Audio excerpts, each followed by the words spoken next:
Many of us will have seen the news over the last couple of weeks with all of the stuff that's been happening in America, with some tragic events that we've seen on our news, where George Floyd, that guy, was so brutally killed by that policeman.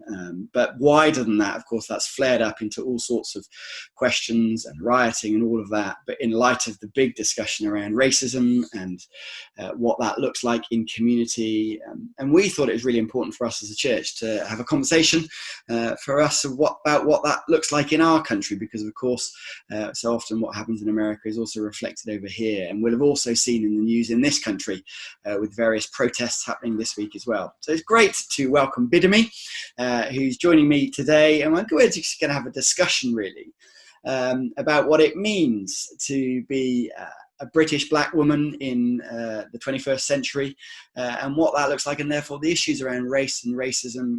And so, Bidemi, thanks so much for joining with us. It's brilliant to have you here.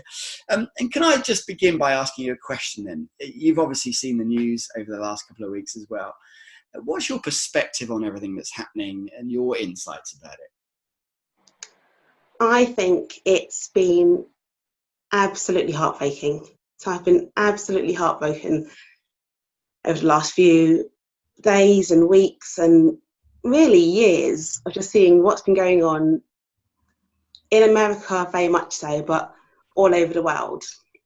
And I think, fortunately, it's not quite so bad in the UK, but certainly I think that being a black person, I probably think about race and race issues more so than people who are white or Caucasian.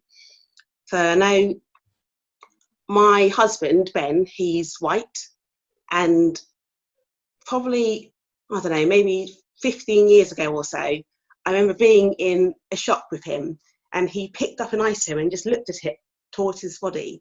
And I've had a complete panic, and I stopped. I said, Ben, what are you doing?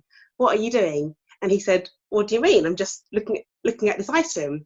I said, no, Ben, if you have this item and it's near your body, then the people, the security guards who are watching us to check if we're stealing, they can't see that we're not shoplifting. And he looked completely confused. And at that moment, I realised that throughout my life, it had been completely normal, completely known that when I enter the shop, I'm a black person entering a shop. And so there will always be, at the end of the aisle, a security guard or somebody just watching me as I shop to see what I'm doing. And this hadn't ever been an issue or thought that Ben had considered before. And my name, so my first name, Bidemi, is Nigerian, but my surname is Toon, which is English for my husband.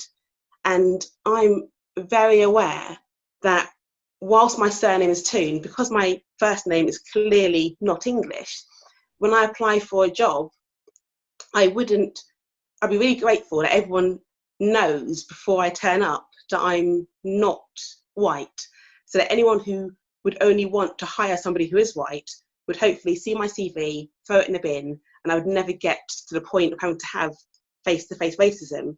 Equally, I have my hair in an afro, I love it, but I have never, probably would never, go to a job interview in this country with my hair like this. I know I need to just tone down my blackness a little bit to not alienate myself from my future employers. Wow. And even since moving to Birmingham quite recently, when we moved here, started coming to Riverside and wanted to buy a house just off the road from church.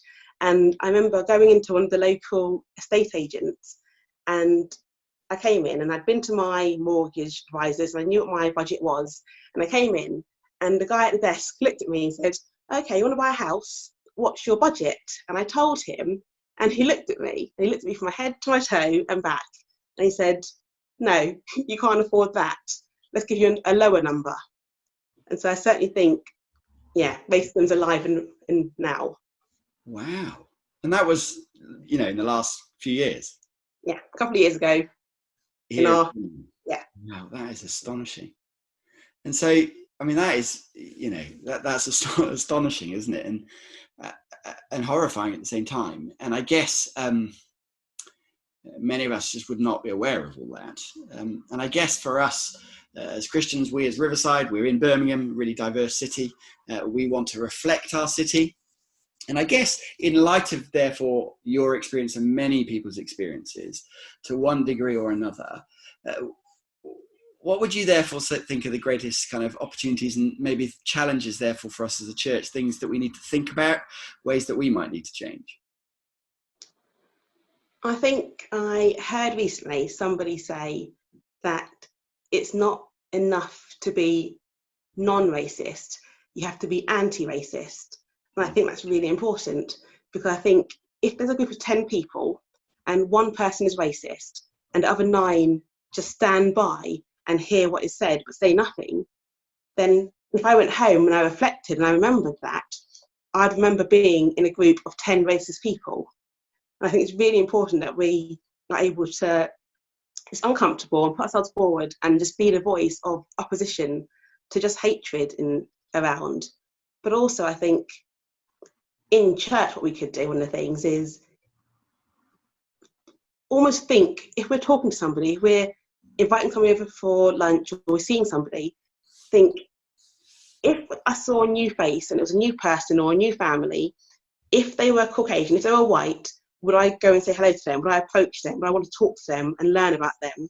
Because if you would and they're white, but you wouldn't and they're black or they're Asian or Hispanic or whatever they may be, then perhaps challenge yourself and think, am I really doing God's work? Am I really talking to everyone as my brother and sister, or just those who look like my brother and sister? That's really helpful, thank you. Because I think it's quite clear when you look at the New Testament, one of the powerful things about the good news of Jesus, that it breaks down barriers between people. Paul talks in the book of Galatians about being no longer slave or free, Jew or Gentile, male or female, all of that. In other words, all the barriers that society puts on, and also not just society, all the kind of differences that there are between people. The gospel breaks that down, because we realize that before God, we're all in need of his forgiveness and grace, and therefore we're neither better nor worse than anyone else. And so therefore it ought to be that church is one of those places where actually it's a little snapshot, isn't it, of heaven, a snapshot where all communities are able to be on equal footing. And I guess therefore we often talk of church as being a family. And I guess when one part of a family suffers, we all suffer. And obviously for some, therefore, just hearing your stories, and I guess many people within Riverside community and certainly across our city will have had different experiences. And hearing that, therefore, I guess what might that look like going forwards? If one part suffers, we all want to suffer. How can we go forwards well together in this, do you think? I read something on social media on a friend's page recently that I thought was really, really powerful. And they said, one of their friends had said that basically we see differences, it's natural. And so whilst for me, my main points of my heart are, I'm a Christian, I'm a mother, I'm a wife, if you meet me, if you see me, you're going to see a black female before you know or see anything else. And children see that, and everyone sees it, and it's really natural. And I think prejudices are often natural. You naturally congregate and go towards those who are similar to you. So really challenging ourselves in that way. And what I read, someone said, if we don't mention these differences, if you don't point them out, if you don't talk about them, and we pretend they're not there, when they are and we see them, then we're going to create a vacuum and this void. And that void can easily just be filled with hatred and bigotry and lies and distrust. And so actually we need to have these conversations. And so after reading that, I had a really lovely chat with my kids, and they're only little, they're primary school age and younger. And so it was a really fairly relaxed chat, but just saying, darlings, when you look at me, what do you see? And it's like a little fun game. And after lots and lots of things, they said, oh, you've got brown skin. I was like, yes, and do you have brown skin? And they're like, no. And does daddy, does grandma, does granddad? And we could then say, what's my hair like? What's daddy's hair like? And made all these things beautiful and lovely. And actually, even a few hours later, the middle child came up to me and was like, "You've got lovely brown skin, Mama." And it's just become a more natural, more loving part of our world. And I think if we all do that, not just those who are Black and Asian and Hispanic and anyone else other than white, if we all do it with our children, with our life groups, with our families, then we'll really, I think, make a big difference in the world as a church. Bidemi, that's so helpful. Thank you. I think it's just that idea of it being a vacuum, and therefore, we need to speak into that. We need to kind of speak up for each other, and certainly as a church, we want to do that. Obviously, this is just a very brief conversation, but we're aware of all of the pain around the world at the moment, and in certain sections of society, and we certainly want to be a place where all can feel welcome and can come to understand the love of Christ. And so, Bidemi, thank you so much for your insights. And certainly this is, in a sense, the beginning of a conversation that no doubt we'll continue to have over the coming weeks and months. A little bit later in the service, we're going to be praying about a number of different things, including this, and Bidemi's going to be leading us, as well as Judy, a bit later on. But Bidemi, for now, thank you so much. Bless you guys.